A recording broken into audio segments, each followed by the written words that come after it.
Hello guys, ये कहानी है एक ऐसी लड़की की जो नावल लिख रही होती है। और दरअसल जो नावल वो लिख रही होती है उसके वो करेक्टर जो होते हैं वो रियल में भी आ जाते हैं। तो यहाँ पे उसने नावल में करेक्टर लिखा होता है कि लड़की जो होती है उसे अपनी बहन के हस्बैंड से प्यार हो जाता है, मतलब कि उनकी अभी शादी नहीं होती, उनका फियांसे होता है। फिर वो उनको क्लब में मिल जाता है, फिर वहाँ पे वो उसे कहती है कि तुम मुझसे प्यार करते हो, मेरी बहन से नहीं, तो क्यों तुम उससे शादी कर रहे हो, तुम्हें चाहिए कि तुम मुझसे ही शादी करो। फिर वो उसको पकड़ करके किस कर लेती है और वो लड़का जो होता है वो बेहोश होने लगता है, क्योंकि उसने अपने फिंगर पे कुछ नशे की चीज़ लगाई होती है और वो उसको नशा सूंघा कर उसको नशे में कर लेता है और वो बेहोश हो जाता है। तो ये लड़की जो होती है उसको अपने काबू में करने की कोशिश करती है, क्योंकि उसके टेंशन यही होते हैं कि उसके साथ वो रात बिताए और सुबह जब वो लड़का उठे तो वो मजबूर होकर उससे ही शादी करने का वो बहाना उसे मिल जाए। तो लड़की उसे होटल के रूम में लेके चली जाती है और वो लड़का नशे में होता है, उसे कुछ भी पता नहीं होता और दोनों के बीच में वो सब कुछ हो जाता है जो लड़की चाहती है। और आखिरकार लड़की अपने मकसद में कामयाब हो जाती है। सुबह जब लड़का उठता है तो वो शावर लेता है और वो सोचता है कि ये रात में मैंने क्या किया, लेकिन दरअसल वो दिल ही दिल में वो भी खुश होता है, क्योंकि लड़की भी बहुत प्यारी होती है, अपनी बहन से वो काफ़ी ज़्यादा प्यारी होती है। तो वो लड़का उसे कहता है कि मुझे भी, लड़की उसे कहती है कि मुझे रात में तुम्हारे साथ सोना बहुत ही अच्छा लगा। लड़का उसे कहता है मुझे भी।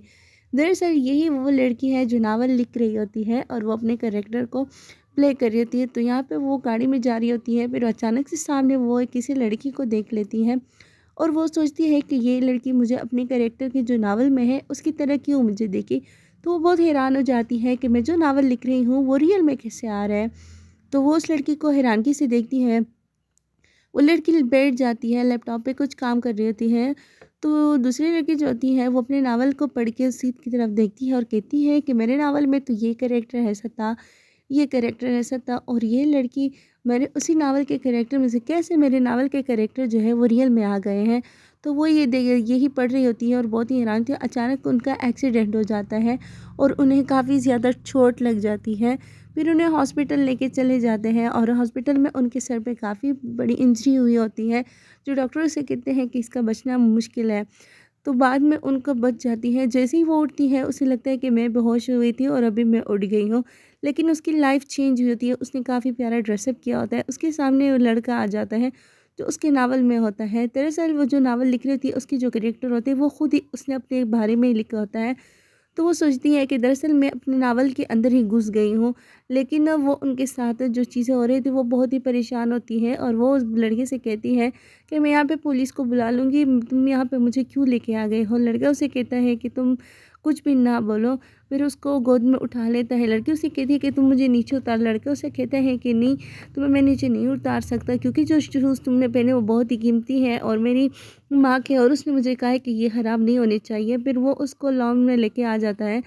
लाउंज में उसे काउच पे भी लेटा देते हैं। तो लड़की जो होती है उन्हें देख के बहुत ही खुश होती है।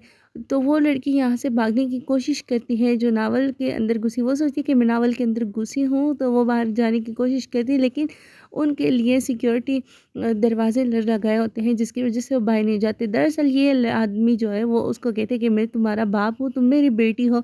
लेकिन वो उसे कहते हैं कि एक्सक्यूज़ मी, तुम मेरे बाप नहीं हो सकते और ना मेरा बाप है। मैं नावल में घुसी और मैं इस नावल से एक दिन ज़रूर निकल के चली जाऊँगी। ये लड़का जो है अपने पार्टनर से बात करता है और उसे कहता है कि मुझे बताओ कि हमने इस फैमिली के साथ कैसे रिलेशन बनानी है।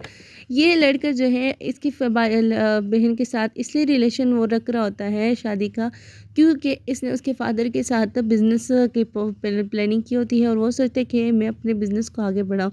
फिर वो बिज़नेस की अनाउंसमेंट करता है, इतने में ये लड़की आ जाती है, कहती है कि तुम लोग चुप हो जाओ, मैं एक अनाउंसमेंट करती हूँ, ये जो है वो फादर बनने जा रहा है। फिर सब उससे कहते हैं कि, फिर लड़का उसे कहता है कि यही मेरी प्रेगनेंसी की, मतलब यही प्रेग्नेंट है मुझसे। तो लड़की उसे कहती कि मैं नहीं हूँ। फिर वो उसे चुप करा देता है, फिर उसे घर में लेके आ जाता है। फिर लड़की उसके सामने से कहती है कि मुझे चुंटी लगाओ, मुझे सच में मुझे लग रहा है कि मैं ख्वाब देख रही हूँ, मैं किसी नावल में घुसी हूँ। लेकिन लड़का उसे कहता है तुम किसी नावल में नहीं घुसी। फिर वो दीवार पर अपना सर पटक देती है, जिसकी वजह से उसे चोट लग जाती है और वो बेहोश होकर सो जाती है। फिर सुबह जब उठती है तो उसके सामने एक लड़का आता है, उसके रूम में उसके लिए चीज़ लेके आता है। उसे कहते हैं ये सारी जो तुम्हारी चीज़ें हैं ये प्रेगनेंसी की ही राइट है। तो वो बहुत ही हैरान परेशान हो जाती है, उस लड़के से कहती है मेरे लिए प्रेगनेंसी किट लाओ ताकि मैं टेस्ट कर लूँ। फिर वो सुनता नहीं है, तो फिर वो ज़ोर से कह देती है। फिर जब वो सुन के ले लेता है, फिर वो उसके लिए लेके आ जाता है। फिर वॉशरूम में वो जाती है और वो टेस्ट करती है। उससे पहले उसकी जो एक स्टेप मदर होती है वो भी वहाँ पे आके उसने भी टेस्ट किया होता है और उसका पॉजिटिव आता है। वहाँ पे ट्यूब उसने रखा होता है। तो ये जब चली जाती है तो वहाँ पे उसका ट्यूब जो होता है वो गिर जाता है, तो वो दूसरा उठा लेती है जो पॉजिटिव होता है, और उसके एक्स जो उसकी स्टेप मदर है उसी का होता है। तो फिर वो देख के बहुत ही हैरान हो जाती है, कहती है कि मुझे ऐसा नहीं करना चाहिए, मैं यहाँ से भाग के जाऊँगी। तो वो इसको लड़की मिल जाती है जो उसको वहाँ एक्सीडेंट से पहले मिली होती है। वो उसे कहती है कि तुम वही हो ना जो हम पहले मिले थे, तो मुझे बताओ कि मैं यहाँ पे कैसे आई हूँ, मैंने तो यहाँ पे नहीं आना था।